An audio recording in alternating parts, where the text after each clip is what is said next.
À la une de l'actualité, en émissaire en Haïti chargé de faciliter la paix et la stabilité, la tenue d'élections justes et libres. Daniel Foote a été nommé par les États-Unis.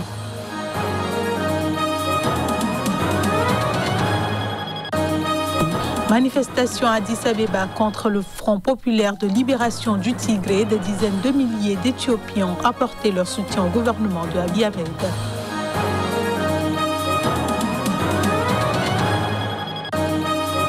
Et puis la Guinée revient sur sa décision de ne pas participer au JO. Elle a annoncé ce jeudi qu'elle allait finalement participer au tournoi.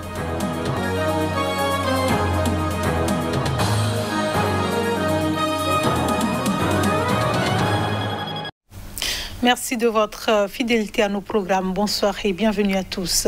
Des dizaines de milliers d'Éthiopiens se sont rassemblés lors d'une manifestation pro-gouvernementale à Addis Abeba pour soutenir la campagne de l'armée contre le Front populaire de libération du Tigré, TPLF. Le gouvernement éthiopien demeure en conflit avec les rebelles dans le nord du pays, provoquant une famine généralisée, une crise humanitaire. Les précisions. Des Éthiopiens ont manifesté à Addis Abeba contre le Front populaire de libération du Tigré TPLF, alors que de violents combats se poursuivent entre les forces gouvernementales et le TPLF.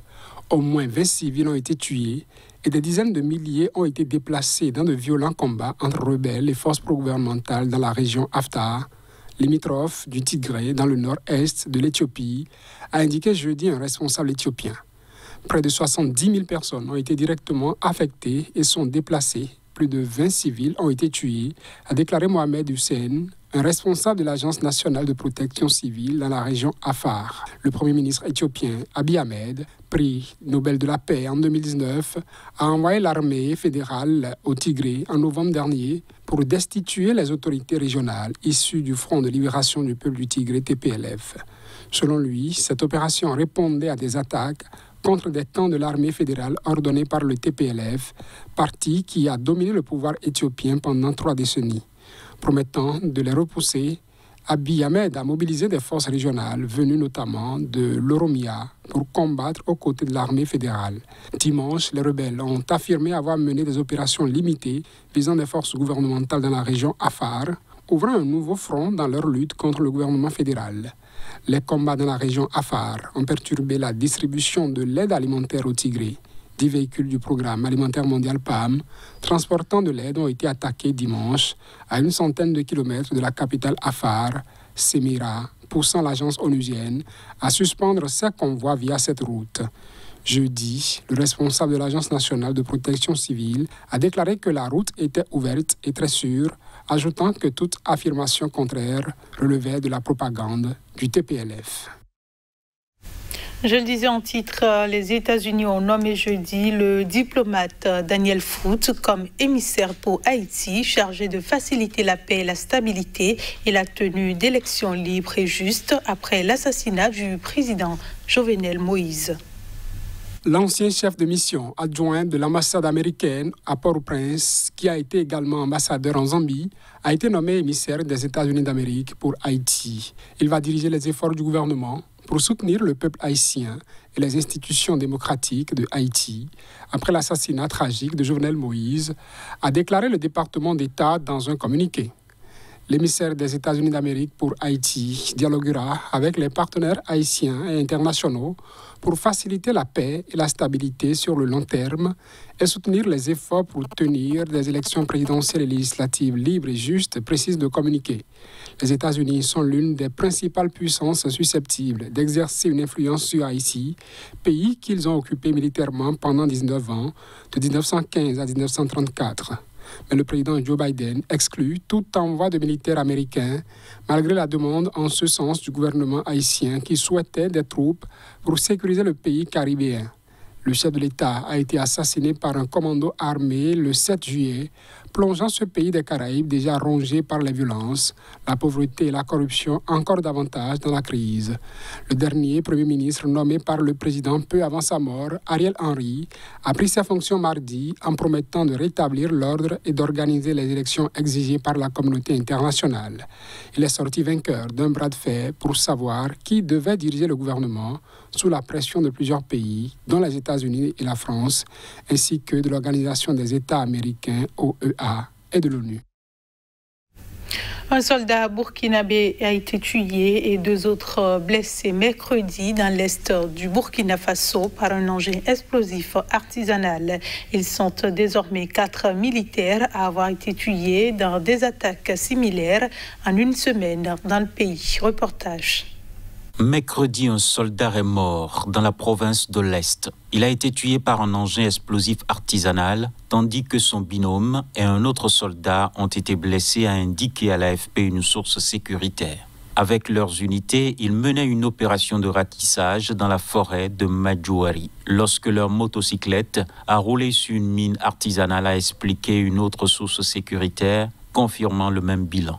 Vendredi, 3 soldats et un supplétif civil de l'armée avaient été tués par 2 engins explosifs improvisés dans le nord du pays. 2 adolescents de 15 ans sont morts le même jour, également dans la région du Nord, lorsque leur motocyclette a roulé sur un engin explosif, selon les sources locales. Les engins explosifs improvisés sont de plus en plus utilisés par les groupes terroristes. Les coups portés par les forces armées ont amoindri leur capacité, ce qui peut justifier la multiplication des attaques par ce procédé, a indiqué cette deuxième source sécuritaire. La plupart de ces engins sont neutralisés lors des progressions des unités ou des opérations militaires, mais ils arrivent des incidents malheureux qui touchent ainsi des civils, a-t-il regretté. Le Burkina Faso, comme ses voisins, le Mali et le Niger, fait face depuis 2015 à des attaques djihadistes régulières et meurtrières, en particulier dans les régions du Nord et de l'Est. Les attaques avec des engins explosifs improvisés qui se multiplient depuis 2018 ont coûté la vie à plus de 200 personnes, civiles et militaires, selon un décompte de l'AFP.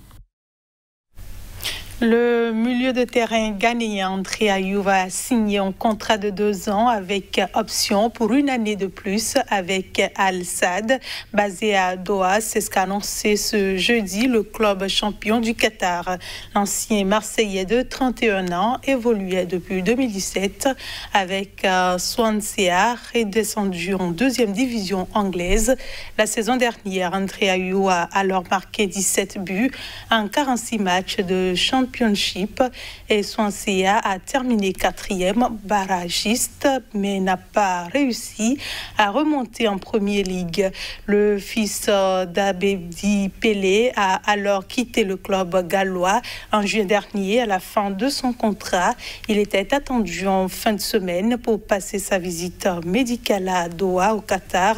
Il sera entraîné par l'Espagnol Xavi qui avait prolongé de 2 ans en mai dernier son contrat avec le club qatari.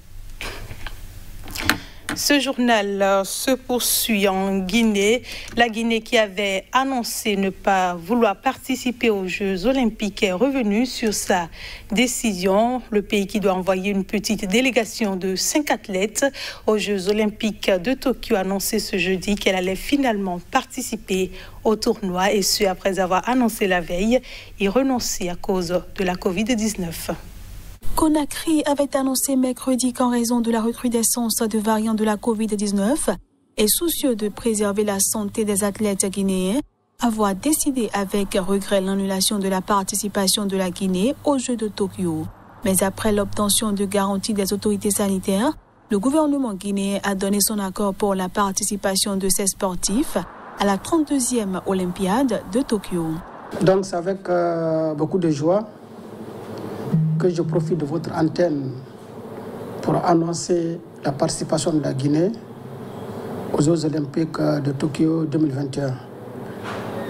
Après avoir eu l'assurance des autorités japonaises et de l'ambassade de Guinée au Japon, pour rassurer que toutes les dispositions sanitaires seront prises pour protéger la délégation guinéenne. on n'ose pas surfacturer, surtout que le président Alpha Condé a dit de gouverner la Guinée autrement. Et n'oubliez pas que cette délégation comprend 19 personnes. Une délégation de foot comprend au moins 40 personnes. Donc comment on peut être capable de faire voyager plusieurs fois dans l'année une délégation qui comprend plus de 40 personnes et être incapable de faire voyager un groupe de 19 personnes. Donc ça n'a rien à voir au problème d'argent. La Guinée, qui n'a jamais remporté de médaille en 11 participations aux Jeux olympiques, devait envoyer à Tokyo Fatoumata Yari Kamara pour la lutte libre, Mamadou Sambaba pour le judo, Fatoumata Lamarana Touré et Mamadou Taïrouba pour la natation et Aïssata Dine Conté pour l'athlétisme 100 mètres féminin. Dans le même registre, le président Emmanuel Macron est arrivé ce vendredi matin à Tokyo où il assiste à la cérémonie d'ouverture des Jeux olympiques après des rencontres avec le président du Comité international olympique et l'empereur du Japon. Reportage.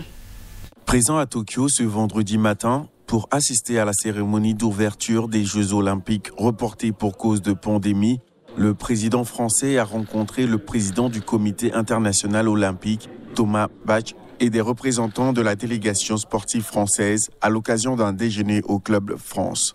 En tant que président du pays hôte de la prochaine édition Paris 2024, Emmanuel Macron a déclaré que la France est à pied d'œuvre pour préparer l'événement.